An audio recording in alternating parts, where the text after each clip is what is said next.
You don't go, wow, finally make me a cup of coffee.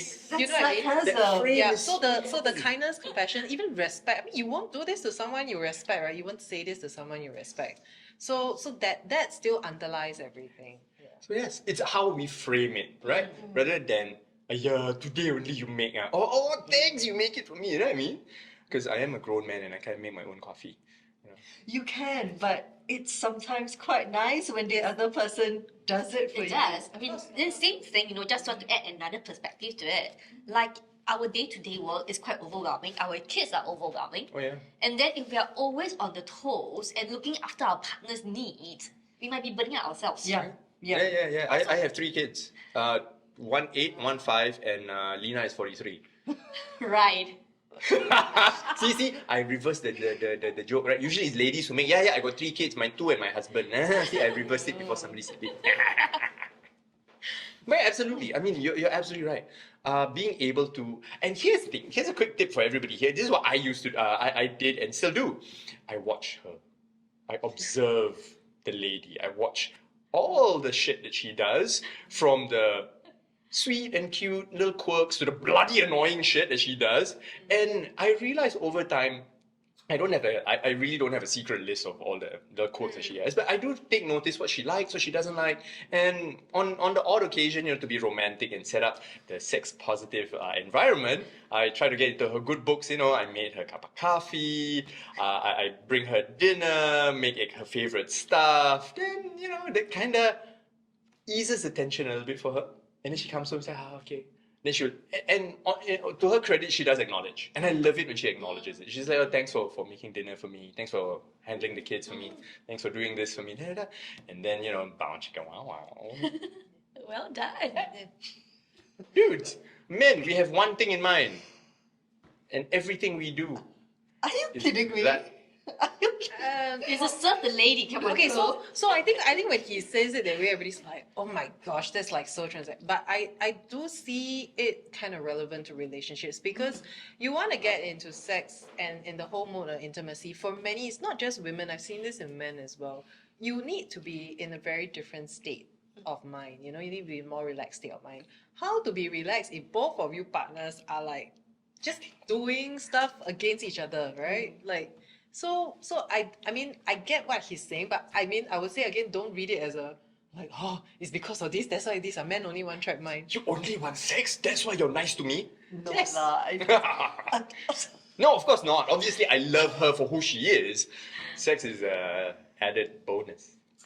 Okay, so I read this online. This is not supposed to be part of the script, but I read it Go ahead, somewhere. What about me likes a script? Sex is all unscripted. How would you feel if your sex was scripted? Okay, first you take off this, then you do that, then you in and out a while, then you're done. But actually, there's a sex script, you know that? Is it? Because every number has a sex script. It's like, what do we Yeah. intend sex to be? That's our script, alright? And then this script may change from time to time, but all of us has a fixed script. Like, some people will think, oh, I need to change at least 3 positions before I can finally come. Ooh. So that's a sex script, Uh-huh. alright? There And are many different, I know you have that look, but yes. I need to be teased for X amount of minutes before I'm ready to undress, for example. I need for myself to feel at ease and be with me at a me moment first before I'm ready to have my partner. So those are all sex scripts. I love that. Absolutely. I think what we're looking at is really a pattern of how we behave, a pattern of behavior. That's the word. Like, for example, in the mornings, we all have our rituals. Get up, go and pee, get a shower, shave, brush my teeth, get dressed, go down. Then my day has started, right? I have that specific steps that frames my entire morning.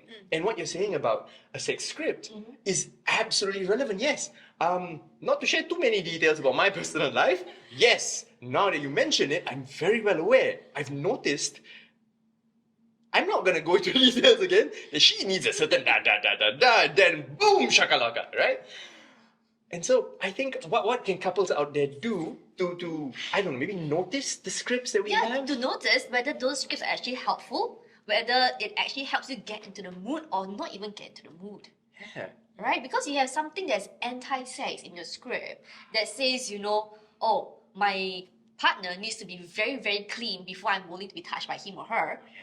Then that might be an anti-thing in the sex script. Yeah. Right. And so what would you how would a couple, for example, start noticing this? What would you say? I mean, in essence, it's called the trust we talked about earlier. How do you actually have conversations about what do you think will make you have an enjoyable sex? Is there something that we need to look at beforehand? Is there something that you like to have happen during? Is there something you like to happen after? That's important too. It's not just bam, bam, done, and then, oh, I'm done. No, guys, sorry, but guys usually count out right after. You guys need coffee. And sometimes the women may feel neglected. You know, after I have served you for the last half an hour, and then you go into your dreamland without even hugging me. What's your problem? To share a saucy detail, she falls asleep first. Lena, if you're watching this, I love you. But you know, you I fall feel asleep like I first. feel like Lena's our fifth The panelist. panelist. I agreed to this so Silent that she can, panelist. so that she can see what she does. But how about it's a thought just suddenly popped into mind. One of the quotes that I live by is if it's not tracked, it's not managed. If it's not managed, you can't change it. So how do we track? Do we keep like a sex diary or something? Oh, you can if you want to. No one is stopping you from doing that. Yeah. Right. There's like notes app on iPhone. I mean, sorry, I'm an iPhone user, so I don't know what the Samsung have, but With pictures. I don't know about that. yeah. Oh no, for my personal reference and research. Yes. Okay. No, wait. And never online, mind. you're talking about online. Yes. You want to go there? No, you go. she went No, off screen, I wanted so yeah. to ask a question. Okay. Is it true that for men, actually, I know it's just looking at you, but never mind. It's fine. It's fine. I'm one of the girls for today. That they feel that this physical intimacy or a sexual intercourse allows them to come home. Like that is where they feel safest. That the whole act of sexual intercourse, from start to finish, actually allows them to feel safe. And the term is being at home with the partner. I read this in some Western literature. I don't know if this is something that applies. I guess it differs from man to Yeah, man, and what's their I see. experience like. You know, some people just want to treat sex like a wanking off, and then they feel relaxed and they have good rest after that.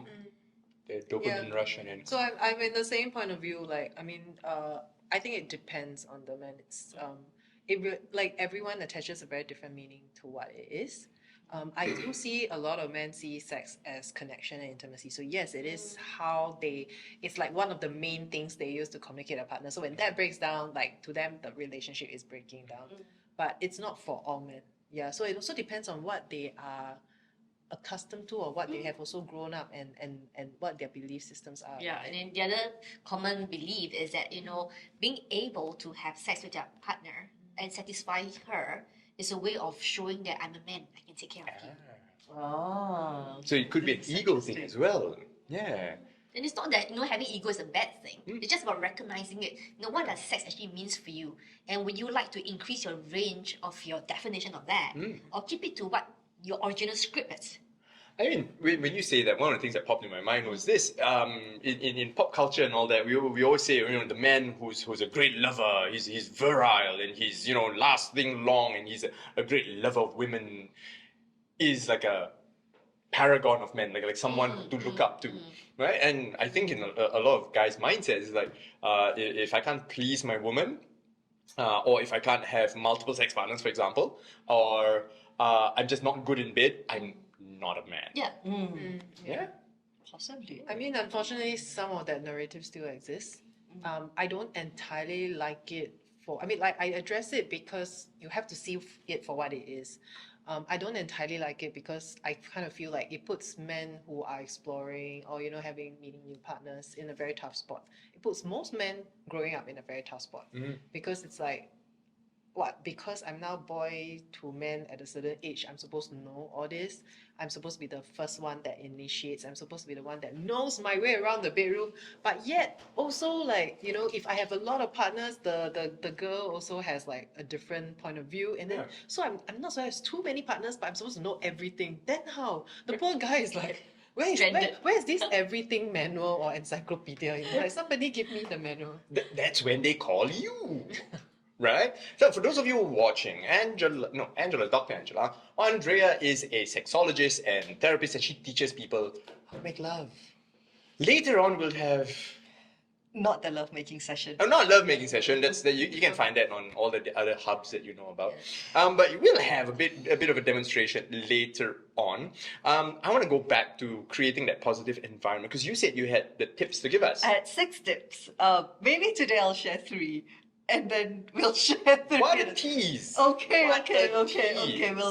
Well, but these are quite boring. I feel. I think we've covered it a little bit. So the first thing I have is definitely the thing about scheduling time, to kind of connect with each other because I know everyone's so busy doing. 9 p.m. We're in the bedroom. 9:10 p.m. Penetration occurs. 9:20 p.m. no. Sleep. No. Get Okay, it? and this is what I want to correct. Yes. Right. Because everybody says scheduled sex is so unsexy. But let's look at the dating days. Isn't it a scheduled meeting and after you get sex? So isn't that scheduled sex? Yes, absolutely, babe. I meet you at 7. I'm inside you by 7:10. Okay. Right. Then how come when we get married and stay together, we stop scheduling things? Yeah, because everything's disrupted. And to be absolutely frank with you, I schedule everything. I live and die by the calendar. Yeah, he really does. That's it. Even his work life, Yes. it's all scheduled. And you know, later on we'll be talking about foreplay. And just because I schedule in date night at 7 p.m. Or 8 p.m. actually, kids go to bed 8 p.m. Just because I schedule 8 p.m. for date night doesn't mean okay, 8 p.m. time to be sexy. No, my sexiness starts at 8 a.m. Ah. And we'll cover that with Dr. Angela Yes. later on.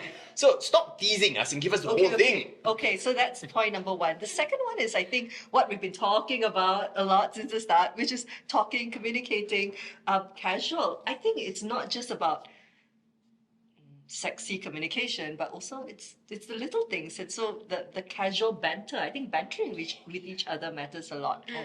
On a side note, I tend to keep my compliments, to myself. Then once in a while I drop a bomb on her. And then she's like, hee hee hee. I love doing that. And then, I make her tease her a little bit. Hee hee hee. So guys, compliment your lady. Even if you find something nice about her, just say it and watch what happens. Oh yeah, I think we women quite love that. Oh really? You look very nice today. But I think all men love that too. Yes. Oh yeah, dude. Yes. Yeah, so it's not about men and women, it's all humans love to be acknowledged. Yes. We all like to be complimented. And ladies out there, guys out there, if you see a friend, male, female, just find something nice about them and say it. They'll remember it for years. On the men's mental health on side, and I'm a big proponent for that. Let's put it this way. I still remember compliments given to me 10, 15, 20 years ago. Because they're so few and far between that until today I still remember like, hee hee hee. Somebody said that. And I'm serious. I don't get enough compliments. Nobody gets enough compliments, right? And I remember every single one of them. I'm not kidding. Yeah. It's a sad I think you're a great host today. Oh, thank Loving you. this. Okay. On to the third tip. Back to the third tip. Okay, I'll jig this a little. I think laugh together and play together, I which love is that. what we've all been saying, right? If you don't laugh and you don't play and Andre, I liked it when you opened the show by I think you mentioned something about laughing and that sex being this not so perfect, messy thing. Yeah. And I think we should all embrace that. Although when I wrote this was more from a emotional, mental perspective. But yeah, laughing together and playing together. I think we all have an inner child in ourselves, and that inner child needs to come out together with our partners. And we need to stop taking ourselves so seriously sometimes. I mean, everyone just needs to, I won't say chill a little, but everyone needs just a little, just one notch. And it's so nice, right? If you can't laugh or tease your partner, then how? So stressful every day, Like back at work or something, right? Yeah, I mean, like even just little things. I mean, okay, like so there's a funny text I did, right? It's just for fun, right? Like meeting at the usual place. So normally, okay, I'm here already. And, I'm coming downstairs. I'm like, yeah, you won't miss me. I'm the only one that has eyes for you. Then my partner was like, Sydney side. I mean, but the thing is, it's just fun to play and tease a little. Anyway, look. Now everybody knows because I give tips and examples. But technically, between you and your partner, nobody knows. It's just your own little private banter. And so I really love the laugh and play piece. I know, and I'm still learning. I think growing up in Singapore, we all learn to be very serious. And we're so conservative and, cannot say, he, cannot say. And what you said, absolutely, that just brought up this thing for me where having this conversation with my wife early on to be able to say, hey, babe, when I'm doing all this kind of sexy nonsense, it's literally just for you. And you have to be able to say, I can accept it and I'm safe when I'm accepting it. I'm safe to hear it from you and vice versa. That safe environment of trust, right? That when and she knows this, when I'm absolutely sexually inappropriate with her in public, I whisper the most dangerous things in her ear. And she's like, oh my God, I'm in public, you don't say this kind of shit. I'm like, bitch, it's for you, but you like it, don't you? And it's just like, and we have that safe environment to be able to do that. And I think setting up that safe environment at the start allows for the I think, playfulness. this is very important because there are women coming to me complaining when their partner wants sex. It's like everything is quiet.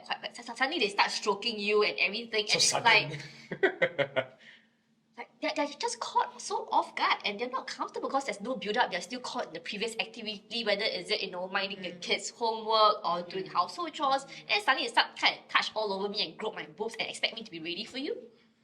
Yes? Doesn't work that way. No, it doesn't work that way. It doesn't work. I think when she talks about like the whole builder and all that later, we'll really see some of that, right? But I think when I heard you say that, I kind of agree about the safe space. But I just like to kind of throw a little bit of spanner in the works. And to be honest, in any relationship, especially intimacy, there is going to be an element where you have to step out with uncertainty. Sometimes you have to make the first move. Sometimes you have to. None of my jokes may land, most of the time, right? Like none of my private jokes, right, may land with my partner. Then really you send SMS. Actually, that particular SMS didn't get read. It's like I was like, oh, let's go. And I was like, you never read my SMS? Why you never laugh? Then I didn't read yet. So the thing is, it's sometimes you kind of just have to take a little bit of a risk. You have to step on the limb a bit, and that element you cannot engineer. I can tell you, for all the coaching that we do, you cannot engineer it 100%. There is an element that you as a personally have to decide that, okay, I'm gonna risk it. I'm just gonna go for it, right? And going to that, I take a hell of a lot of risks. And I know that she's got my back. And I know that whatever I say, how raunchy, how audacious, if she doesn't like it, she'll tell me up front. Most of the time she likes it.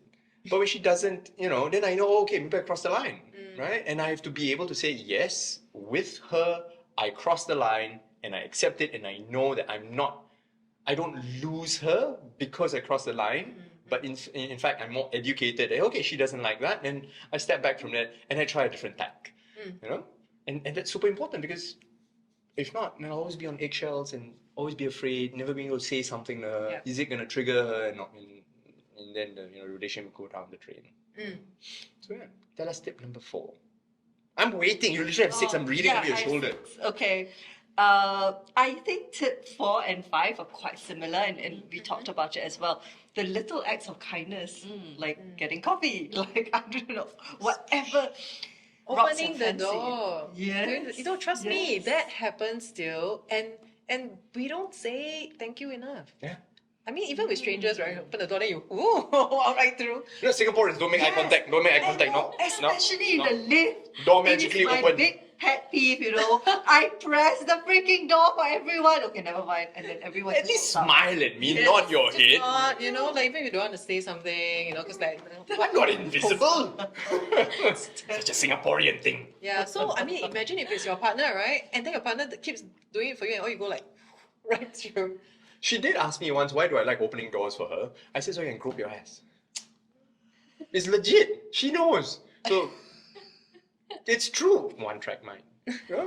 But I told her, no, actually it's being chivalrous, I'm trying to be nice, acts of kindness, make things a bit easier for you, but, really it's just so I can look at your ass, touch you a little bit here and there, and keep walking, bitch. But yeah. But I think beyond that, it's I think girls can also open the doors because I do that. Yes. I mean, if I get to the door first, I'm Yes, gonna yes, push it yes. Yeah, you're not going to sidestep and Yeah. wait. Open, please. and absolutely, the little acts of service, the acts of kindness, because I'm reading over your shoulder, little acts of kindness and things like that, does actually help.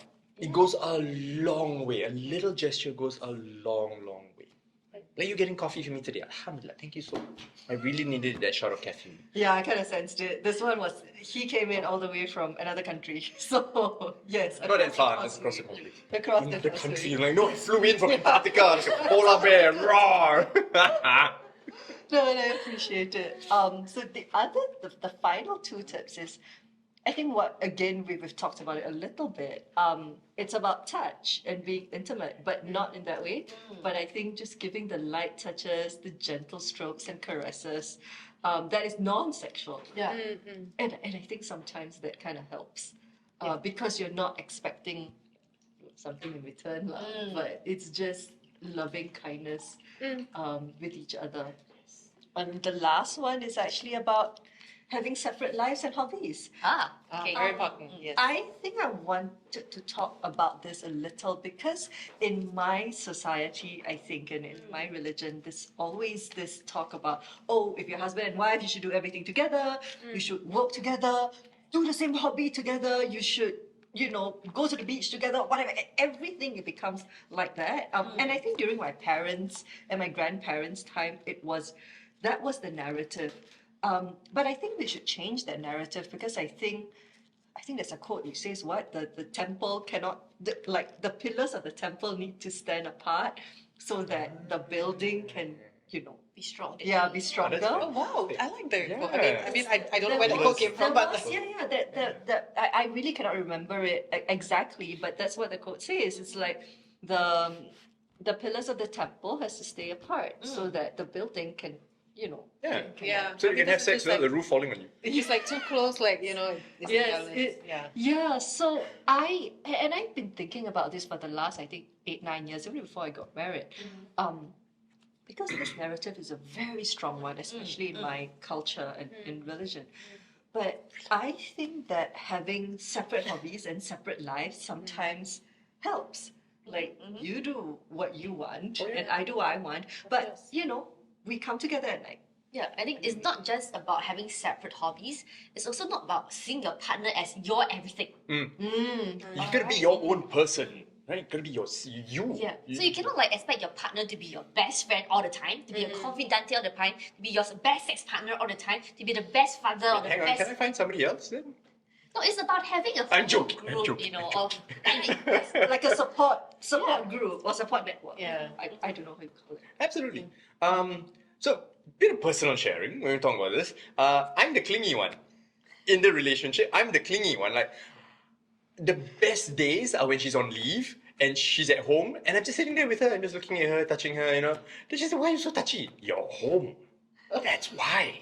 Yeah, but those are the best days because there are some days where she has her stuff and she has her thing. And you have your And she own stuff. communicates that to me because she's not the clingy one.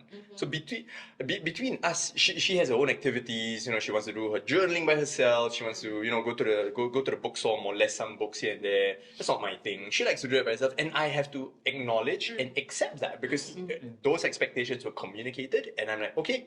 You want to be by yourself? Go. I'll miss you, but go.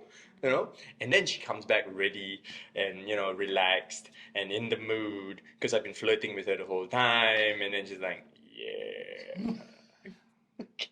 But yeah, I mean, on the flip side, if I'm just holding on to her the whole time, clingy, the kids are already doing that to her. She's gonna feel touched out. She just doesn't want to be with people, and I have to acknowledge it, and I understand that. Right? So she is her own separate person. She has her own career, her own goals, her own hobbies. I just happen to be an accessory. Well, no, but One I- of the pillars, how about it? yeah, you're one of the separate pillars that helps hold up the house. The house or the temple or the Yeah. or the institution. Yeah. Because I mean, like when we have our separate thing, we are out there doing our own thing. That there's a certain amount of joy and passion that we find in our own thing, and for our partner to witness that, it's also quite a nice play of attraction and things like that. Like you can see your partner grow and have fun in their own element and enjoy and have passion. It's a very, very different form of appreciation for your partner, and it all comes in together with how you live. That's part of your life together as well. That is amazing. I love that. It's absolutely yes. And I want to move on. Yes. I want to move on. You've given us the entire whole load. Thank you for that. We enjoy the big load that you've given us. Was it 6 tips. It was 6 right? tips, 6 tips, yes. right? Yeah, it's not 1 tip with 6. Never mind. It's 6. Moving along, I would love to go back to Dr. Angela. Mm-hmm. And we're going to cover this little bit about the anatomy of a woman Yes. and female pleasure. Notice how you're molesting it.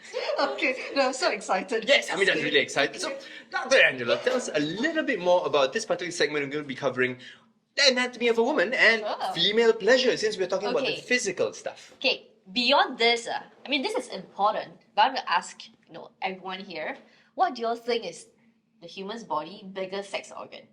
The skin, Exactly. And Yeah. what is the most active sex organ? the brain. Brain. Is it? Precisely. Oh, sweet. I was just, Yes, it's wonderful because, right, as much as this area here is filled with nerves, it's very sensitive, it gets a person to orgasm. But if you're not enticing the whole body, the body's not going to wake up. This area is not going to wake up for you, you don't wake up the rest. So I can't just whisper at it and wake up. You try. Wake up. No, that's not how it I'm works. ready. Time ready. And that's why, we have a good number of women coming to us complaining of painful sex. Oh. Because they're not ready. And then there comes the man and ta-da! Wham bam, thank you. No. Alright, so and then why do I say the brain is the most active? As much as the fantasy and things like that are concerned, you look at all the hormones that are being secreted. Right, from the endorphins, the adrenaline, the oxytocin, the brain is the one working. So if you're not getting your women excited, you're not doing all the teasing from 8 a.m. to 8 p.m. Alright, they're not going to be ready for you. Hmm. So that's not a work that's being put in. So what's a quick tip for us when it comes to this? Tell us a bit more. Okay, so one of the things that our first sex education, aka pornography, has taught us, go for the clitoris tip. Guys, if you don't know what that is, please listen close. Because, the pop culture joke is men can't find it. Oh, that's the G spot, but yeah. Was it a G-spot? I mean, no, the pop culture joke that men can't find it is the G spot. But some also Can't cannot find the clitoris. Yeah. It's fine. Because some of the hoods are a bit thicker, so we cannot blame them. Yeah, that's Or true. they think that Or all the holes are the labia. same. Yeah. Let's start Right. with labeling each and every part. Because Yes. for Yes, all our yes. guys who have never seen one, For one, let's change the word in saying that the women has got vagina, aka a penis, which is like equivalent. This is a vulva. It's not a vagina. Okay. Great, thank you. All right. And then pornography has taught us to go straight for the clitoris tip, which is a big no. So because simply the clitoris tip is super sensitive, it's like akin, for men. If you're like feeling kind of erected, but you're not fully aroused, and then somebody come and rub your tip, aha! What's that? Guys, yeah, how would you feel? Right? And bear in mind, the head of the penis has got about 4,000 nerve endings. so great, 4,000. Yes. And the tip of the clitoris has got 8,000. Wow! So how much intensity and shock you're creating by going from the tip of the clitoris right away? Yeah. So It's gonna hurt. No, don't go there. Okay. So we look at this is the whole vulva. We usually have the outer labia and then the inner folds. And then you will see at tip that's where the clitoris. And then some women has a bigger hood that goes over the whole thing. Some women have a smaller hood. And then there's the first little hole that you see is where the urine comes out, the urethra. And then the bigger entrance that you see is the vaginal opening. Not the vagina itself, because the vagina is a canal that goes all the way in. Alright, and then of course lower down you see the butthole. Go away. Okay, so that's the gist of the anatomy. Okay, that went really quick. So, for those of you who would like a review, let's go one more time. Let's ask Hamida, Yes. where's the clit? Yeah. Ta-da! Let's ask Andrea, where is the urethra? Yeah. Ta-da! I won't ask Dr. Angela, obviously, but where's the vulva, Hamida? It's the whole area. That's so general. Yeah, be specific. No, because this is the vagina, the vagina canal, right? But the vulva refers to the larger area. Yeah, so if you want to go into technicalities, there's the labia minora, labia majora. Yeah, it's kind of combined here. Yeah. So, okay, so are we supposed to go into this topic Why not? now? Go, go. Okay, come. So Yeah, so just where like are the pleasure centers? You heard me mention that this is the tip of the clitoris. Yes. Yeah. So in actual fact, I don't have the figure with me, but then the real clitoris sits behind, like a wedge figure. Yeah, so it's like Mm. okay. Behind here. Okay, and it does look like, if I do have the model, it looks like a penis with a scrotum with two Ah. wings. Yeah, we can Yeah, draw with it. two wings, correct. Yeah. So what happens is, right, most women actually don't get super aroused if you just go straight in to the vagina entrance because the clitoris is not being stimulated. So therefore, you ask, why are women so weird? Why are they just rubbing themselves and then they feel good?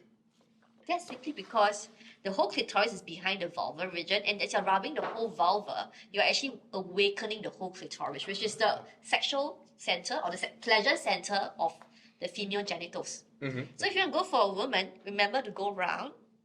Okay, I always say start off, you don't have to strip everything, you can leave the panties on, they're super sexy if you leave it on. It turns you on as well, right, man? Oh yeah, my wife always tells me to take it off. She tells me never to wear her panties again. I'm joking, my God. Okay, enough. Continue. Right. Okay. So when you leave a layer of cloth on and you try to stimulate the area, it actually reduces the shock for women, and it makes them feel like, I can't wait for you to take it off, and it builds the anticipation. When you build the anticipation, you're building the sexual tension, and then it makes the whole thing much more enjoyable. So remember, go round, go up and down, doesn't matter. Lift the clit to the last. Okay. Usually when a woman is aroused, other than the fact that she feels a bit wetter, you feel that the whole area is warmer, softer, more spongy. Because erection of clitoris actually taken place. Ah. So the clitoris also erect just like the penis. Okay, and there's increased wetness simply because there's increased blood flow and therefore there's increased discharge. So these are telltale signs. But having said that, it doesn't mean that when a woman is dry, he or she is not aroused. Because there are many factors, including hormones, that affect how much secretions actually happens. So if you just need a bit of lubricant as an add-on, that's good. It's fine. No, it's normal to do that. All right, and then you go around. You can do figure of eight. You can do some squeezing at the sides. Okay, when she's more ready, you want to be more focused here. That's also fine. So look at it beyond just your hands. There's also other things that can create tension here, including sometimes just rubbing with your thighs. All right, or using your penis to just rub on the outside, or if you want to do oral sex, go ahead. So there's more than one way to stimulate this whole area. A question that I have. I mean, I've read some literature here and there, and obviously the vaginal area is not the only pleasure center. Because if we say that this is obviously pleasure center, then everybody just attacks only this one area, it might not work as well. Yeah. How about, other erogenous zones if we're talking about? Oh, like I said, the whole skit. So you might want to find out between you and your partner. Even guys have got different erogenous zones outside the penis itself. Okay, some people can get an orgasm through boob stimulation, nipple stimulation. And then some guys can simply have an orgasm just by stroking on the inner thighs. Interesting. Yeah, so there are just more than one way of getting there. And to me, okay, the end point of sex is not always about orgasm. Right? It's how do you actually enjoy each other's touches, each other exchanges, and the connections in the meantime. And the orgasm is just a bonus in itself. No, so there's pleasure, so the orgasm isn't the end of everything. You can continue and do other things as well and Definitely. not really achieve an orgasm, but as long as you enjoy each other, being together, it goes back to physical and emotional intimacy. Yes? Yeah, I mean, even if you have orgasm for females, we are okay to be charged in other places thereafter, because after the orgasm, the whole area becomes super sensitive. All right, because in pornography, some people may have witnessed, after a women orgasm, they can go again a few more times. But I'll just like to caution this, be gentle, because after an orgasm, the whole area gets overly sensitive, just like how men do, and it does take a while before the whole vulva is ready to accept any more direct touches. Fantastic. Andrea, would you like to weigh in on female anatomy before we go into your segment? Because Andrea will be covering male anatomy a little bit. But yes. I mean, we all cover both, but I mean, I think a lot of stuff that she said is the usual stuff that we work with different people on. I like to always remind everyone that everyone's different, which is why right side also different from left side. Ooh, tell us a bit more. So when you're kind of finding out from your partner or for yourself, it doesn't mean that, you kind of feel a little bit more stimulation on the right boob or behind the right ear or the neck or the shoulder or even fingers. I've also seen instances where, arousal can develop just from finger touches. It doesn't mean it's the same on the right or the left. So, you will see that for the men, you see that for the women as well. So that's the fun part, right? Because you're kind of like mapping out different parts of the body. Ooh, I like that. The Yeah. body map. Yeah. So like, take your time. You have a lot of time with your partner. The wilderness must be explored, if you get that reference. Yeah. So like, you take your time, be a scientist, be an explorer, whichever role play, you want to do. But it's very fun because I mean, hopefully these are private things that only between you and your partner you know. You will know that they favor this particular side for this or that, and just take your time. I do find that women get very, very, very sensitive over the clitoral area, so I would be just super careful. I think she's cautioned it like twice. I would probably remind that again because it can really be quite a turn off. Like even for future sessions where you kind of just feel that intensity and that pain, and then you just don't want to get into that space, or you might even fear the sexual penetration later on again. So those are stuff that we wanna take note. But in general, please play, have fun with your partner. It's actually really a lot of fun. Just to experience the different level of arousals and the different types of arousals that come from different places of stimulation. Because you mentioned a few things. You mentioned pain, of course. You mentioned pleasure. Yeah. What's one thing couples can implement in the bedroom when they're exploring and touching each other? What would you say? Well, I guess, now that we're on the female segment, I would just say don't rush. Yeah, so for men, some parts can rush a bit, some parts. Oh yeah, sometimes. you're up. Sometimes. But for women, I think you are safer if you start out slow. So if you're not sure, just go a bit slower. You'll be safe. Later on, you can speed up. It's okay.